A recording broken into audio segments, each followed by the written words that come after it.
সবাইকে জয় যিশু। মহান ঈশ্বরকে ধন্যবাদ। আমি বিষ্ণু। আজকে ঈশ্বরের বাক্য আমরা দেখব মথিলিখিত সুসমাচার 12 অধ্যায়ের 50 পদ। লেখা রয়েছে, কেননা যে কেহ আমার স্বর্গস্থ পিতার ইচ্ছা পালন করে সে আমার ভ্রাতা ও ভগিনী ও মাতা।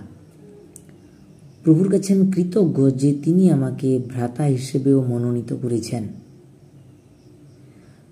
মণ্ডলীতে প্রত্যেক খ্রিস্ট বিশ্বাসিনী ভাই বোনদেরকে তিনি ভ্রাতা, ভগিনী এবং মাতার স্বরূপ তখনই দেখেন যখনই সেই সমস্ত বিশ্বাসিনীরা স্বর্গস্থ পিতার ইচ্ছা পালন করে।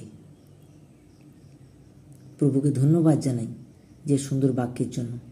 আসুন আমরা প্রত্যেকে স্বর্গস্থ পিতার ইচ্ছা পালনের মধ্য দিয়ে আমরা যেন প্রভু যিশুর ভ্রাতা, ভগিনী ও মাতা হয়ে থাকতে পারি। আমেন। জয় যিশু।